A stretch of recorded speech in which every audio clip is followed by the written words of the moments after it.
Bienvenue, chers téléspectateurs, dans une nouvelle émission du programme écologique Terra, où vous êtes invités à suivre les derniers développements survenus sur notre planète.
Voici un bref regard sur l'actualité écologique brève qui figure dans la presse.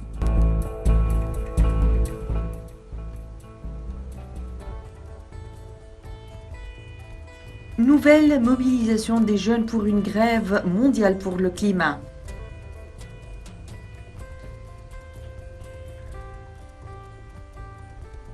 Il s'agit de acte 2 après la mobilisation du 15 mars qui avait mobilisé des centaines de milliers d'étudiants et de lycéens dans le monde.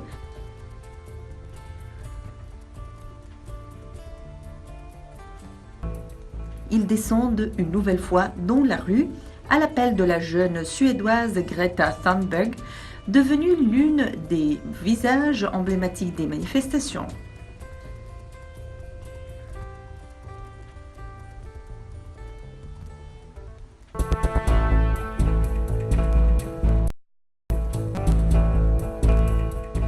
Un tremblement de terre survenu à Chiba, près de Tokyo, a secoué des bâtiments de la capitale japonaise. C'est ce qu'a rapporté les habitants sur les réseaux sociaux en publiant des images.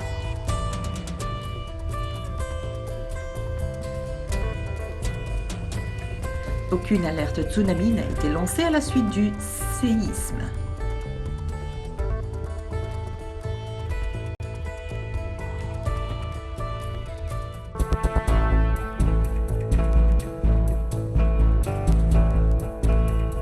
Voici un bref regard sur l'actualité écologique brève qui figure dans la presse.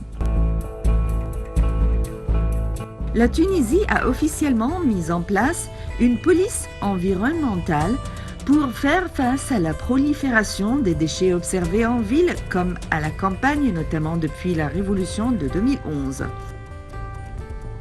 Vêtus d'uniformes flambants, neufs et équipés de pick-ups avec GPS, les agents de la police tunisienne de l'environnement ont officiellement été présentés au public le 13 juin lors d'une cérémonie en présence du chef du gouvernement.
Les 55 pays du continent africain se dotent d'une agence spatiale.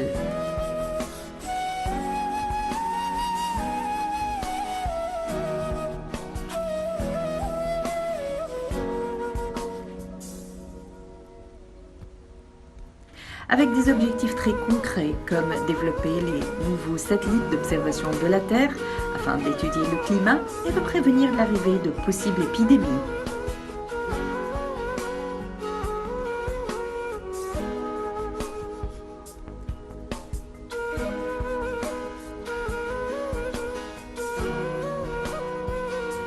En janvier, l'Union africaine a lancé l'Agence spatiale panafricaine dont le siège sera en Égypte.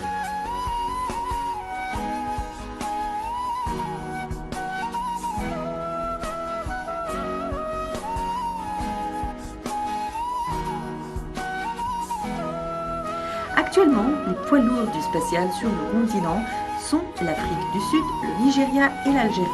Chacun de ces pays possède sa propre agence.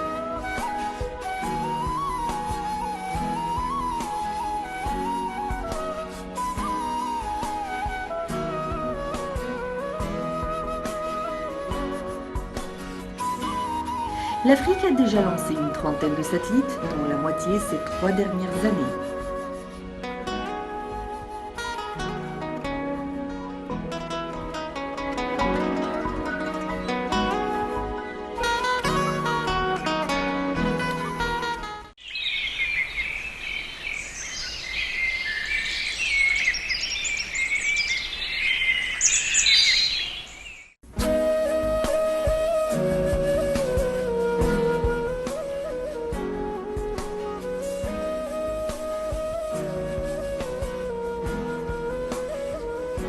La plupart des exoplanètes découvertes par les astronomes sont des planètes géantes.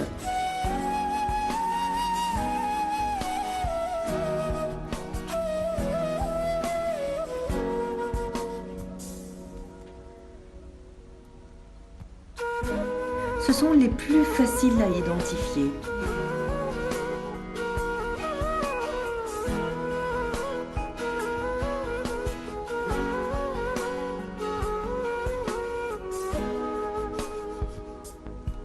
Mais des chercheurs ont mis au point un nouvel algorithme qui vient de prouver son efficacité en mettant au jour 18 exoplanètes de la taille de la Terre.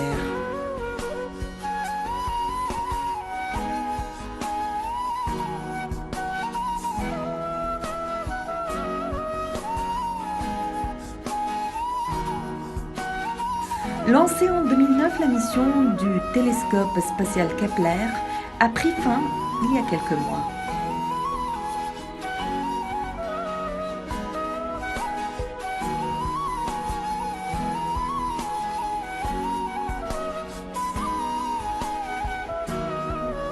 Pourtant, les chercheurs continuent de débusquer les exoplanètes dont les données enregistrées.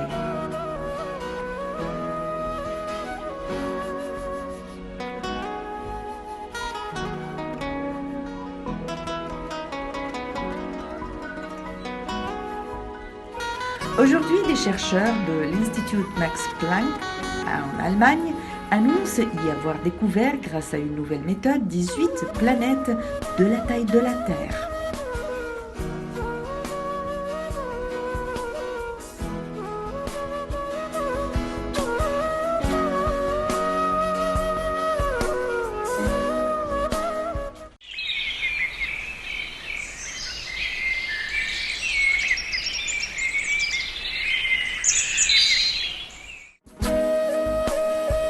Un éléphanteau a été présenté au Tierpark, le zoo de Berlin. Sa maman a donné naissance dans la nuit du 31 décembre sans l'aide des vétérinaires ou gardiens.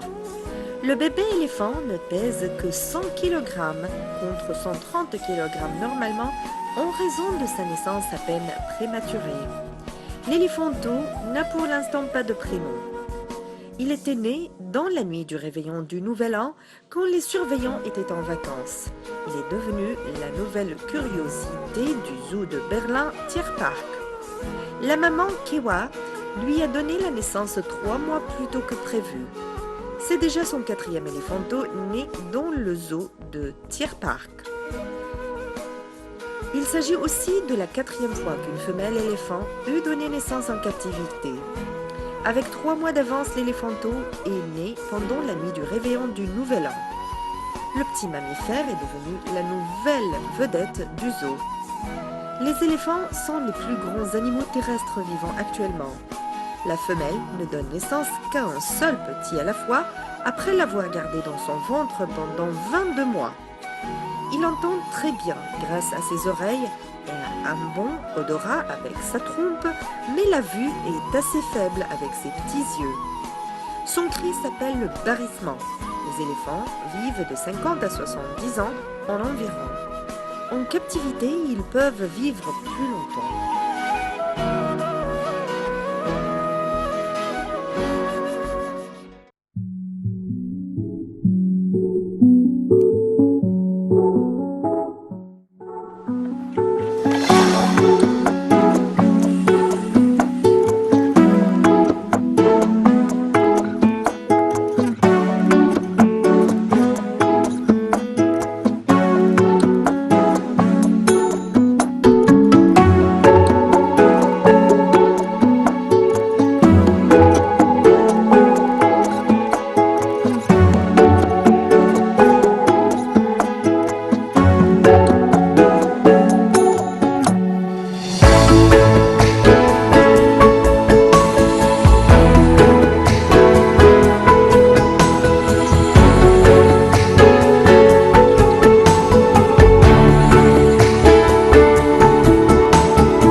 Naturellement, le choix est souvent difficile et avoir une banque de photos pour en voir des fleurs de feuillage est bien utile.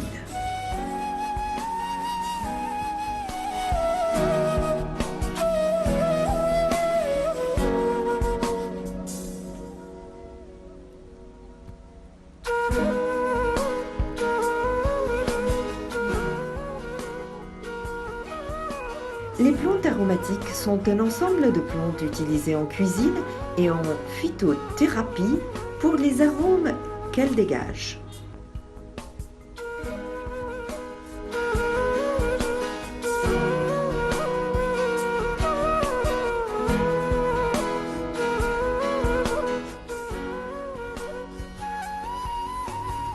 Leur huile essentielle, on peut aussi extraire et faire très actif à la cuisine.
Ces plantes aromatiques sont cultivées selon les besoins pour leurs feuilles, leurs tiges, leurs bulbes, leurs racines, leurs graines, leurs fleurs ou leur écorce.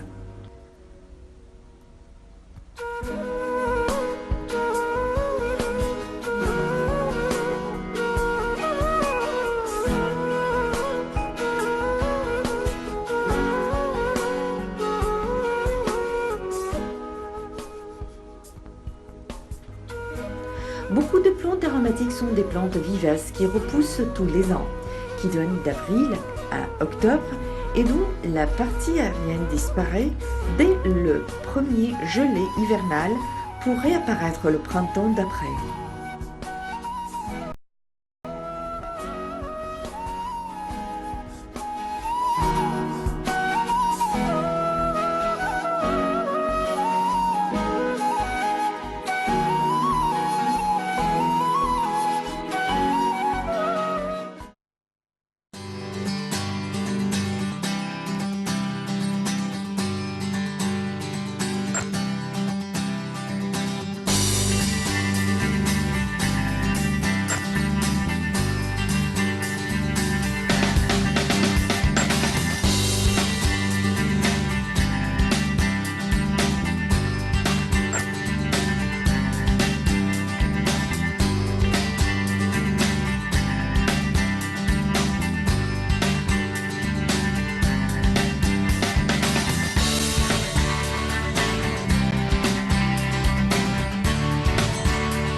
La ciboulette, par exemple, aime être installée au soleil, dans une terre bien drainée.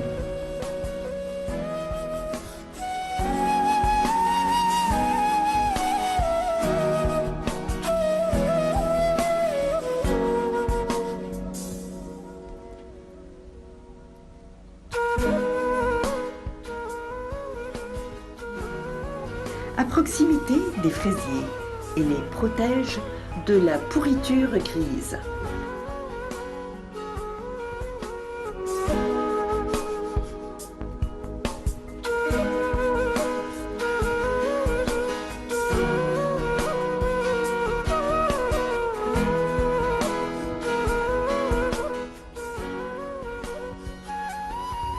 Dès l'automne, la partie aérienne de ces aromatiques vivaces va sécher.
Pas de panique, Il n'y a rien de plus normal.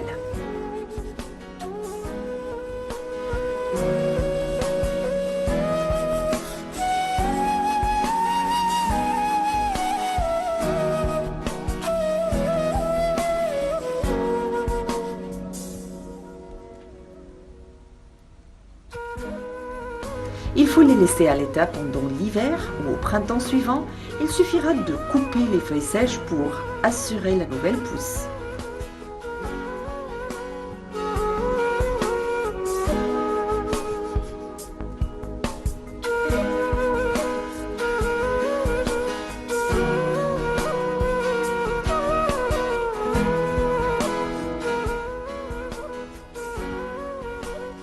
Les plantes annuelles ne durent qu'une année et disparaissent à jamais.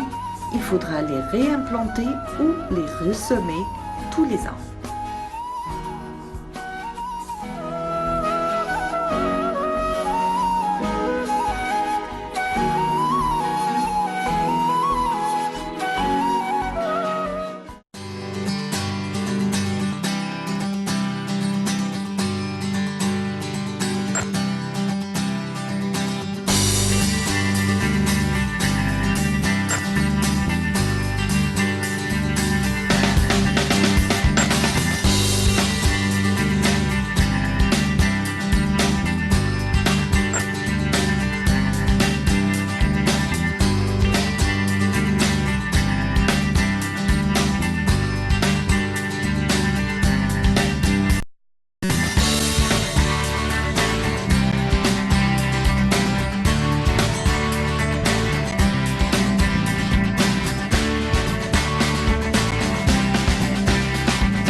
Une plante médicinale est une plante utilisée pour ses propriétés particulières bénéfiques pour la santé humaine, voire animale.